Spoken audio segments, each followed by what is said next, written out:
Voilà, probablement un des derniers frelons de la saison. Il y a eu des gelées, il a fait froid, mais les frelons continuent de résister, hein.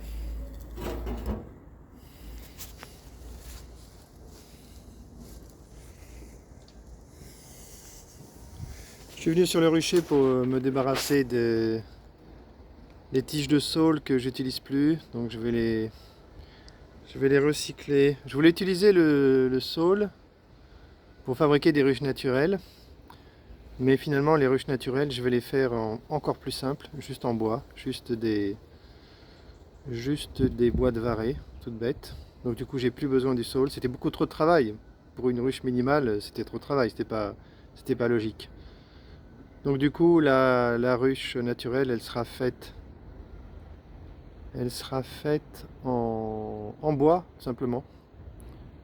Et là, je me dirige maintenant vers une autre idée proche de la ruche naturelle. C'est la ruche minimale. J'ai du mal à trouver un nom. Peut-être que ce sera la ruche minimale. C'est difficile. Sûrement pas minimaliste, parce que minimaliste, ça fait un peu militant. C'est pas top. Mini ruche, c'est déjà utilisé pour d'autres usages. Donc pour l'instant, je ne trouve que minimal.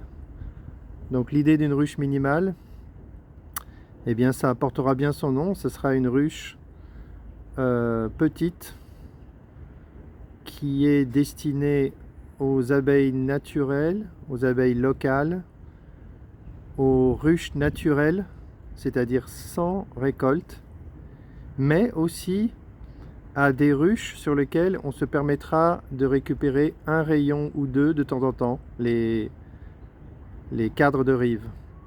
Donc la ruche sera très simple, il y aura juste un seul bloc, ce ne sera pas du tout une ruche divisible, extensible, etc. Il n'y aura qu'un seul bloc.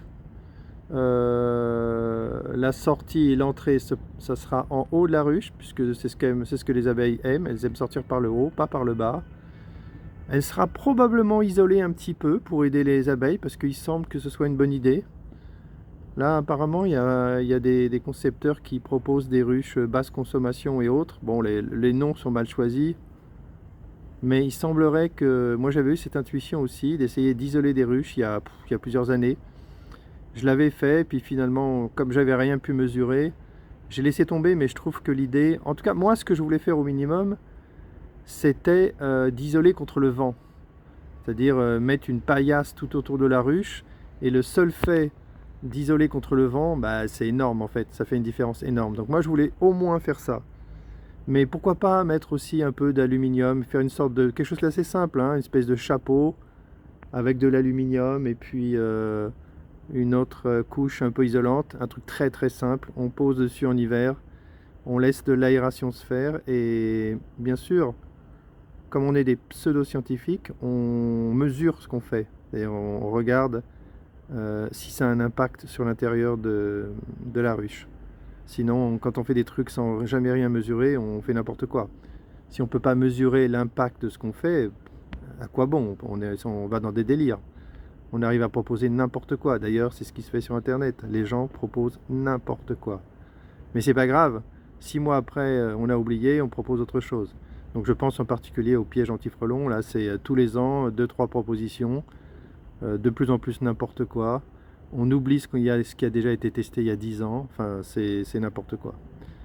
Il y a un gars qui fait pas de publicité pour les harpes, sauf qu'il affiche la marque des fabricants 10 fois dans la vidéo. Il a un rucher qui fait 100 ruches et il nous montre 3 harpes. 3 harpes sur un rucher de 50 ou 100 ruches. Et il explique que ça marche bien. Donc là je sais pas trop quoi penser, quoi. Est-ce que le type est un peu demeuré? Est-ce que c'est un escroc intellectuel? Franchement, c'est impossible de savoir. Impossible. Vaut mieux laisser tomber, quoi. Donc, les harpes électriques semblent fonctionner sur certains ruchers. En Espagne en particulier, ce sont les Espagnols qui ont testé ça parce qu'ils sont tellement désespérés qu'ils essayent tout. Et donc sur certains ruchers, ils ont mis des harpes et ils disent avoir du succès, on peut les croire s'ils le disent, ils s'y connaissent. Par contre, il y a une harpe par ruche minimum. En fait, il y a une harpe entre chaque ruche. Moi, c'est ce que j'avais testé à une époque. Quand je m'étais intéressé aux harpes électriques, j'en avais construit, j'avais amélioré la fabrication avec... c'était moi qui avais proposé le premier, les enroulements, pour simplifier la construction. Et c'est ce que j'avais fait en fait. J'avais 4-5 ruches et j'avais mis une harpe entre chaque ruche. Mais même comme ça, moi je considérais pas que ça marchait, hein. Donc pour le faire marcher, j'avais fait autrement. Quelque chose de beaucoup plus lourd que finalement j'avais complètement abandonné. C'est fou ce frelon là, tout seul, il est finalement... on a l'impression qu'il est en train de grignoter l'autre frelon. Un peu curieux quand même, hein. C'est pas trop ce qu'il fait. S'il le lèche, c'est bizarre, c'est bizarre. Donc, qu'est-ce que je peux donner comme nouvelle? On continue de travailler sur la tente anti-frelon 2024 qui nous demande beaucoup d'efforts.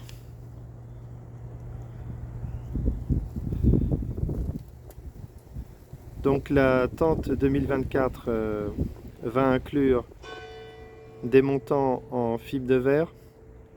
Elle va inclure un toit semi-rigide en plastique ou en un autre matériau, c'est pas encore décidé.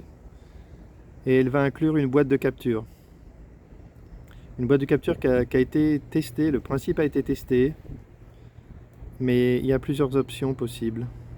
Entre une véritable boîte en carton plastifié ou en acétate, et là on est en train de penser encore à une autre solution qui sera encore plus économique. Donc là quand on verra le résultat, on verra que c'est incroyablement simple, hein. Faut pas s'attendre à quelque chose de sophistiqué. C'est vraiment, on peut pas faire plus simple, c'est pas possible. Mais tant mieux, parce que c'est ça qui permet de maintenir le prix de la tente le plus bas possible. Alors pour le fun, j'ai trouvé, bon j'ai regardé, bien sûr j'ai regardé partout sur internet si on parlait de la tente, c'est normal. Et il y a des gens qui ont fabriqué des tentes custom, plutôt pas mal, avec du succès en plus, donc ça fait plutôt plaisir. Et puis il y a un gars qui disait qu'il allait qu'il voulait pas installer un gadget à 20 € sur son rucher.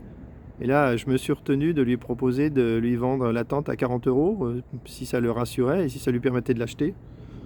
Donc nous, on se bagarre comme des dingues pour avoir des tentes le moins cher possible. Mais en fait, du coup, certaines personnes pensent que ça doit pas marcher parce que c'est pas cher. Bon, à suivre.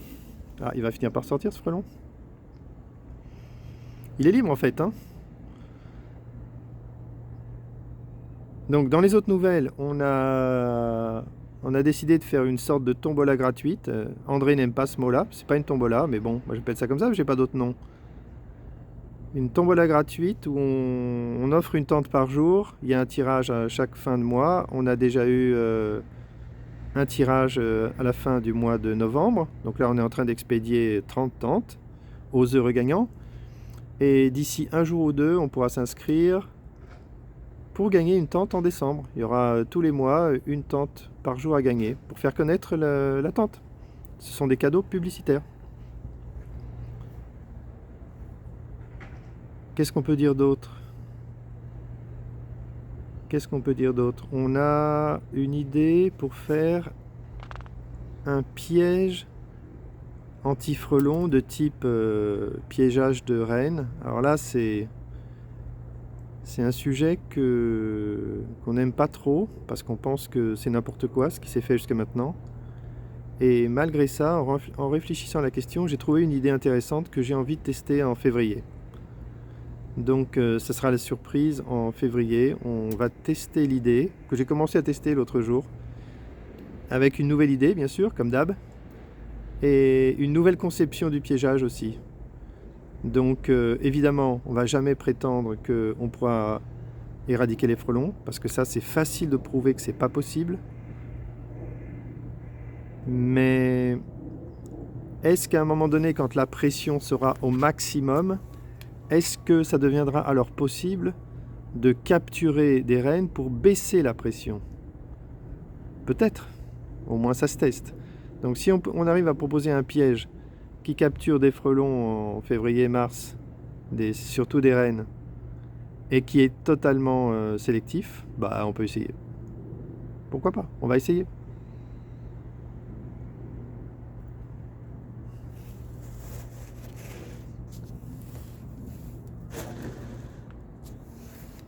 Bon, bah, le frelon va s'en aller et ce sera la fin de la vidéo. Voilà, le frelon est parti. Donc, bon, les 2 colonies sont mortes, hein. Je n'ai aucune idée pourquoi, il y en avait une qui était énorme. Les 2 colonies sont mortes, je n'ai pas d'explication comme d'habitude. Peut-être que j'étais trop présent comme l'année dernière. À Montgeron, les colonies ont l'air de survivre. Ici, elles ne survivent pas. Donc c'est dommage, mais c'est comme ça. Donc là, les tiges de saule, j'ai envie de les utiliser pour mettre le long de la grille, là. À mi-hauteur, je vais tisser le saule pour essayer de faire... pour boucher un petit peu et permettre à toute cette plante là de bien s'installer. Ça fera peut-être joli. Et puis comme ça me permet de réutiliser le saule dont j'ai plus besoin. Bon, bah, ce sera fin de cette vidéo, hein. On fait moins de vidéos maintenant parce qu'il n'y a plus grand chose à montrer. Mais on continue de travailler beaucoup sur les tentes, bien sûr. On est obligé. Parce que pour que tout le monde ait des tentes en juillet, nous, il faudra qu'on les propose en janvier. Et on n'a pas encore terminé. Le modèle n'est pas encore complet. Mais on a vraiment trouvé des bonnes idées pour remplir le cahier des charges, hein, entre guillemets.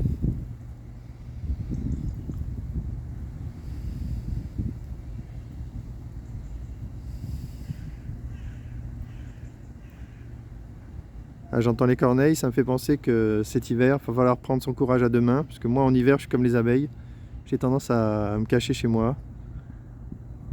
Et il y a le projet Corneille qui me tient à cœur, parce que j'ai eu beau le retourner dans tous les sens, je vois pas comment il marcherait pas. L'idée c'est d'apprendre aux corneilles à attaquer les nids de frelons.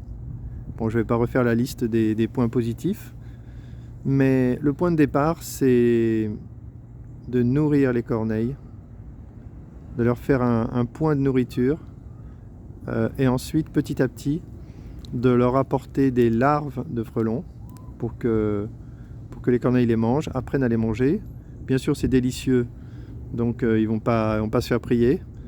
Et une fois qu'ils auront goûté aux larves, on va leur apprendre petit à petit à les manger dans le nid qu'on aura récupéré, sans frelons. Et petit à petit, on recomposera, on refermera le nid et on obligera les corneilles à éventrer le nid. Et si on apprend aux corneilles à détruire les nids de frelons, je pense que notre problème de frelons est totalement résolu. L'objection majeure qu'on pourrait donner, c'est que peut-être que les corneilles n'ont pas des plumes assez épaisses pour se protéger des piqûres de frelons. Mais cet argument, il est peut-être contrecarré par le fait que si on apprend aux corneilles à détruire le nid de frelons, elles ne vont pas attendre août ou septembre ou octobre pour le faire, évidemment. À ce moment-là, avec tous les frelons qu'il y a dans le nid, les corneilles seront repoussées, piquées, dépitées et elles repartiront. Les corneilles, si elles ont appris à détruire les nids de frelons, elles le feront dès qu'elles verront les nids, c'est-à-dire beaucoup plus tôt, à un moment où il y a très peu de frelons. Quand c'est des nids primaires ou des nids secondaires débutants, il y a très peu de frelons et ils sont très peu agressifs, ils ne peuvent pas se défendre.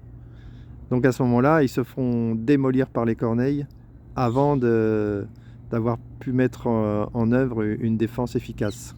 Voilà comment je réfute un argument de bon sens contre le dressage des corneilles pour détruire les nids de frelons. Bon, ça, il faut absolument que je m'en occupe cet hiver. Il faut que je nourrisse les corneilles de mon secteur. Et là aussi, il faut apprendre à le faire. Il ne faut pas le faire n'importe comment. Parce que si je nourris les rats, je vais me faire incendier. Donc il faut faire attention. Je vais mettre ça en hauteur. Enfin, je ne vais pas m'embêter. Je vais aller chercher sur Internet comment nourrir les oiseaux sans nourrir les rats. Je pense qu'il y a plein de gens qui ont cette problématique bien avant moi. Bon, allez. Je pense qu'il fait doux en fait, hein, là. Il fait vraiment pas froid. Je vais ranger un tout petit peu le rucher et puis je vais me rentrer pour continuer à bosser. Allez, fin de la vidéo.